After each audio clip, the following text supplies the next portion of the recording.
Qu'est-ce qu'on peut dessiner à partir de la forme d'un œuf? Moi, spontanément, j'ai envie de dessiner un visage. C'est d'ailleurs la première chose qui vient à l'esprit de la plupart des gens. Mais d'autres personnes font preuve de beaucoup plus d'originalité. Elles vont dessiner, par exemple, Pégase, le cheval ailé de la mythologie grecque. L'œuf ici fait partie de l'aile du cheval. Maintenant, regardez ces deux lignes.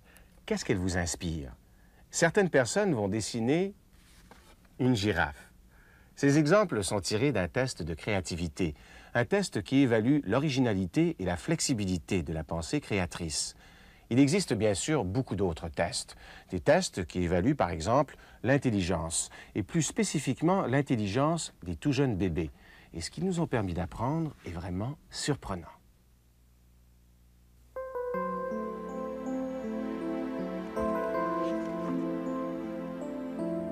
Un bébé. Pour les parents, il n'y a rien de plus beau, de plus intelligent. Mais la beauté, c'est éminemment subjectif. L'intelligence, c'est différent. Surtout que maintenant, on a des critères pour mieux répondre aux grandes questions.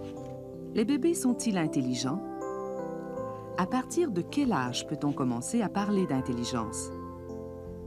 Quels en sont les premiers signes? Depuis une vingtaine d'années, les nombreuses recherches dans ce domaine ont complètement bouleversé le portrait que l'on avait de l'intelligence des bébés. Avant les années 70, ce sont les tenants de la théorie de Piaget qui dominent la scène. Pour eux, l'intelligence apparaît vers les 9-10 mois, quand le bébé est capable d'expérimenter, de manipuler des objets. Mais aujourd'hui, on découvre que l'éclosion de l'intelligence arrive bien avant les 9-10 mois. Même si avant cet âge, les bébés ne peuvent expérimenter, ils peuvent observer et acquérir des connaissances sur le monde qui les entoure. Pour moi, l'intelligence, c'est ce qui sert à organiser les connaissances. C'est une fonction d'organisation des connaissances. Et ça, c'est vrai aussi bien pour l'adulte que pour le bébé.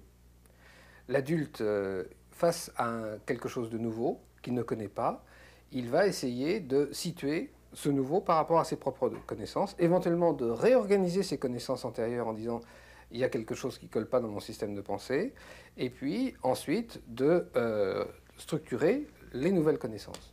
Bon, ça c'est aussi une conception assez classique, mais ce n'est pas la conception la plus courante de l'intelligence.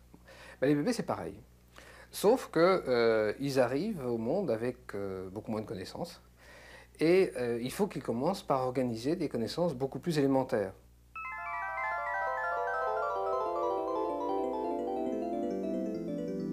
Dès le premier mois, les bébés ont déjà acquis des compétences.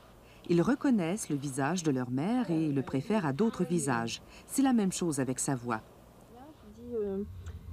La grenouille et le crapaud, je sais que vous cherchez un bouton, moi j'en ai trouvé un, c'est peut-être celui-là. D'autres expériences encore plus poussées ont montré que les bébés, dès la première semaine, sont en mesure de reconnaître leur langue maternelle d'une langue étrangère. Pour Roger Lécuyer, les nourrissons montrent donc très tôt des comportements que l'on peut qualifier d'intelligents. Le premier comportement intelligent, à mon sens, ça consiste à dire ceci n'est pas pareil que cela. C'est-à-dire à faire des différences. Et en tout cas, à la naissance, il est clair que les bébés, très vite, dans les premiers jours de la vie, sont capables de faire des discriminations visuelles, des discriminations tactiles. Donc ils vont avoir ce premier niveau d'intelligence.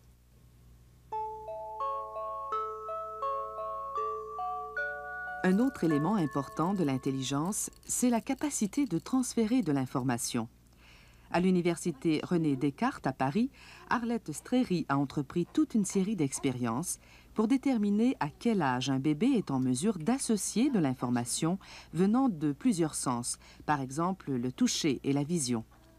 Le bébé reçoit d'abord des objets qu'il peut manipuler, mais sans les voir. Puis, on lui fait voir plusieurs objets, dont l'un est pareil à celui qu'il tient dans sa main. C'est l'objet semblable à celui qu'il touche qu'il regarde moins longtemps. D'après le protocole expérimental, cela signifie qu'il le reconnaît. Le poupon fait donc le lien entre ce qu'il voit et ce qu'il touche. Ces associations qui se manifestent dès l'âge de 2 mois assurent la cohérence de son petit monde. C'est d'avoir finalement une stabilité de son environnement pour pouvoir ensuite faire des choses dessus. Donc il faut qu'il sache, il faut en tous les cas qu'il apprenne, il faut que lui-même mette en correspondance les choses qu'il touche, les choses qu'il entend et les choses qu'il voit. Parce que ça confère donc aux objets une identité, une stabilité, et ainsi le bébé n'aura pas toujours à le considérer comme nouveau.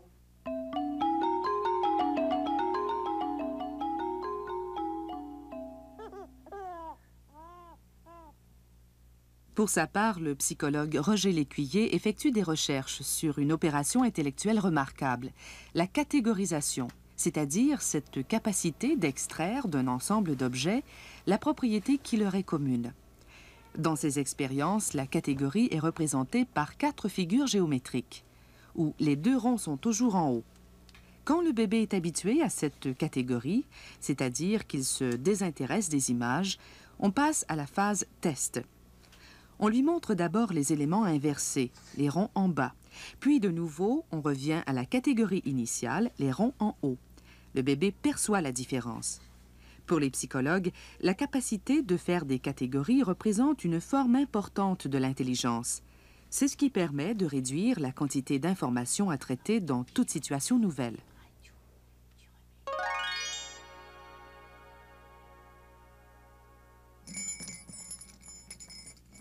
Roger Lécuyer utilise le même protocole expérimental pour vérifier cette fois la causalité ou la perception de la relation de cause à effet. À 3 mois, les bébés se montrent capables de faire la différence entre un mouvement qui est naturel, comme celui-ci, et un mouvement qui ne l'est pas.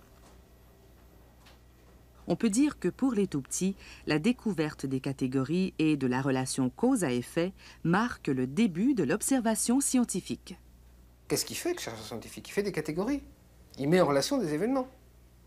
Ben, le bébé, il fait la même chose. C'est-à-dire l'idée que acquérir des savoirs, c'est la même chose à 3 mois et quand on est un chercheur, est une idée, à mon avis, extrêmement intéressante et extrêmement, enfin, qui a prouvé son efficacité. Donc, les mécanismes en jeu dans l'acquisition de connaissances, dans les tout premiers mois de la vie et plus tard, sont à peu près les mêmes. Au retour, une découverte étonnante.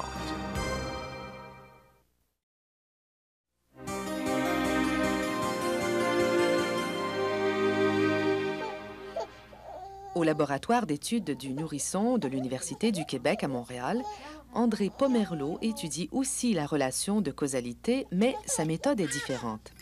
Ici, au moyen d'un fil, on relie le pied du bébé à un mobile. Mais comme c'est souvent le cas quand on travaille avec des tout-petits, tous ne sont pas d'humeur à collaborer aux grandes œuvres scientifiques. Heureusement, d'autres s'y prêtent avec plaisir. Les résultats de cette expérience montrent qu'à 4 mois, les bébés comprennent déjà qu'ils peuvent agir sur leur environnement. Et quand on reprend l'expérience quelques jours plus tard, rapidement, il se rappelle que c'est avec le pied que ça réussit. Ce qu'on veut chercher avec cette situation-là, c'est si l'enfant a appris un jour à faire bouger le mobile, puis il a bien appris, on a vu par ses comportements qu'il a appris, si on le replace 2 jours après dans la même situation, est-ce que tout de suite, il va nous montrer « Ah, ça y est, je connais ça, je sais, là, je fais bouger mon pied, ça va bouger. » Alors, en principe, ce qui va se passer, c'est que si on laisse le contexte identique à la première fois, par exemple, s'il y avait un tissu rouge et blanc, et la deuxième fois, on le replace dans le même contexte, avec le même mobile, le même tissu rouge et blanc, ce qu'on va voir, c'est que le bébé, tout de suite, il nous montre que, ah oui, ça y est, il va faire vite bouger le mobile, il le sait. Si, par contre, on change le contexte, par exemple, si on change le tissu qui est autour du parc, comme élément du contexte, ou si on change le mobile, c'est possible que le bébé ait à réapprendre à nouveau. C'est-à-dire que c'est comme s'il avait oublié. Parce que le contexte a changé, parce que des éléments ont changé, ça devient une situation différente pour l'enfant.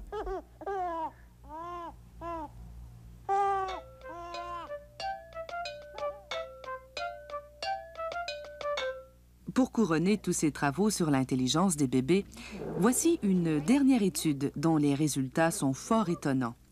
Dès l'âge de 5 mois, les bébés savent compter. Pour obtenir ces résultats, Karen Wynne de l'Université d'Arizona à Tucson utilise le principe connu. Les bébés regardent plus longtemps ce qui est inattendu. La psychologue leur montre donc un petit Mickey et qu'elle fait ensuite disparaître. Puis, elle en prend un deuxième. On baisse le panneau, on s'attend à voir 2 Mickey. S'il n'y en a qu'un, il regarde plus longtemps. Preuve qu'il trouve la situation incongrue. Pour Karen Wynne, les tout-petits possèdent des concepts numériques. Ce que j'ai démontré, c'est que les nourrissons sont capables de déterminer, sur des objets concrets, les résultats d'opérations arithmétiques très rudimentaires. Ils savent que 1 plus 1 fait 2 et que 2 moins 1 égale 1. Pour rassurer ceux qui trouvent cette affirmation trop audacieuse, Karen Wynne reconnaît qu'il existe d'autres explications possibles. L'autre explication possible, c'est que les bébés ne s'attendent pas à avoir un nombre spécifique d'éléments. Toutefois, ils savent que si on ajoute quelque chose à ce qui est déjà là, globalement, il devrait y avoir plus de matière.